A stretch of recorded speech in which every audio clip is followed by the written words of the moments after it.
Chapter 11 Man and Natural Environment. In the previous standards, we have obtained some information about our environment. While studying the different continents, we have discussed the environmental issues in those areas. In this chapter, we shall study the environment further. Environment means the surrounding conditions that affect the lifestyle of living things. It includes biotic and abiotic components and all the forms of energy. Our surroundings include natural as well as man-made things. Human life gets affected by the environment and, hence, we find differences in the human life in different regions. Natural environment. All the components which come into existence naturally are included in natural environment. The landforms on the earth, the climate, water, minerals, soils, sunlight, as also plants, animals, etc. are all components of our natural environment.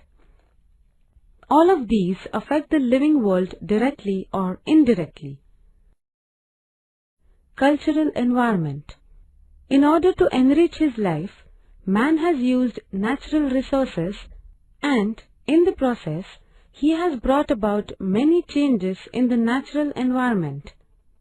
Human settlements, roads, farmlands, dams, and many other things have all developed through this.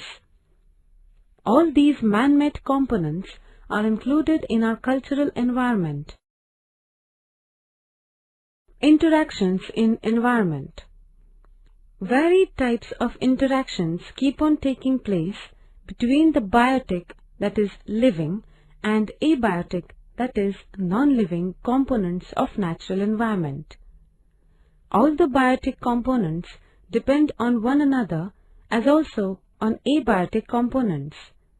We constantly breathe in and breathe out air. This means there is an interaction between us, that is biotic component, and the air, that is abiotic component. Similarly, plants using solar energy produce food through photosynthesis. This also is an interaction between the biotic and abiotic components. Ecology. How many organisms live in a lake or a region? How do they obtain the food and energy for their survival? How are they interrelated? What changes take place in the abiotic components of the environment over a period of time? What are the effects of such changes on the biotic components? The science that addresses these and many similar questions is called ecology. Ecosystem. The entire Earth, or a very small part of it, can be studied as a part of ecology. Of course, this study relates to a biotic community, that is, it relates to the closely interrelated organisms in that region.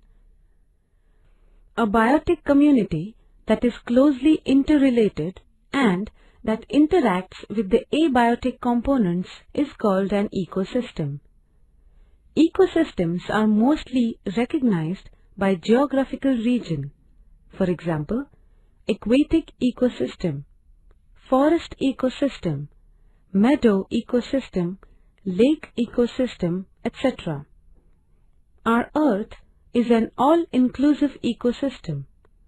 On the other hand, even a lake or a small pond can also form an ecosystem. The biotic components in an ecosystem are classified as producers, consumers, and decomposers. The consumers are further subdivided into primary, secondary, and tertiary consumers. See Figure 11.1. Function of an ecosystem. The sun is the main source of energy for the entire living world. Green plants produce food with the help of solar energy through the process of photosynthesis. Hence, they are called producers. Plants utilize a part of the food they produce for their own growth. They store the rest of it in the form of an energy. Plants are used by herbivorous animals as food. As a result, they get the organic energy stored by plants. Herbivores become food for carnivorous animals and for omnivores like man. The energy in the form of food enters the body of the carnivores. The energy received by herbivores and carnivores is used for their physiological functions, that is, work. This is how an ecosystem works. See figure 11.2. The plants, that is, grass, are the producers, whereas the hare that uses only green plants as its food is a primary consumer. The hare becomes food for a snake. Hence, carnivorous animals like snakes are called secondary consumers. The snakes become food for an eagle. Hence, the eagle becomes the tertiary consumer and the highest level consumer in this food chain. Worms, insects, bacteria, fungi, molds, etc. decompose the remains of dead animals. Hence, they are called decomposers. Through decomposition, the organic matter in the bodies of animals is turned into inorganic matter which gets mixed in the soil. Through this process, the inorganic matter again become available to plants in the form of nutrients. Energy transfer, food chain. With the help of solar energy, producers produce food. Food is energy. This energy gets transferred through producers to primary, secondary, and tertiary consumers to decomposers and finally returns to the environment. This completes the energy cycle. This sequential transfer of energy in the form of food is called the food chain. Levels of food transfer are called trophic levels. Food web. A consumer can obtain his food in different ways. As a result, multiple food chains come into existence in an ecosystem. Different food chains get connected to form a food web. Such food webs are shown in 11.3 below and 15.2 in the chapter 15th. The study of food chains and food webs can help us understand the functioning of ecosystems. Food pyramid. In an ecosystem, as energy is transferred through different levels, some of it is lost at each level. Due to this loss, while moving from producer to different types of consumer, there is a decrease in the energy level. Therefore, at each trophic level, the number of organisms and the amount of biomass decrease. If one attempts a diagrammatic representation of this process, the diagram appears like a pyramid. It is called food pyramid. See figure 11.4. If the number of organisms or quantity of biomass at any level in the pyramid is increased or decreased, it has its effect on the organisms at other levels. Environmental balance.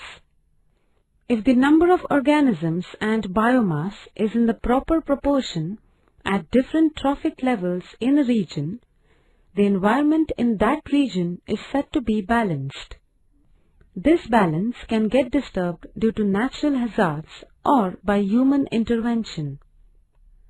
Using his intelligence, man has made use of different components of the natural environment for his own benefit.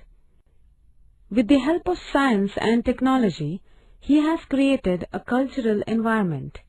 While doing so, he has cleared thousands of hectares of forest land. As a result, the environmental balance in such areas was disturbed. This imbalance in the environment has adverse effects on all of its components. Though man is more intelligent than other organisms, he also is a component of the environment. Man alone has the ability to bring about changes in the environment. Therefore, we must realize that it is the duty of a man to protect all the components of the environment and make judicial use of natural resources.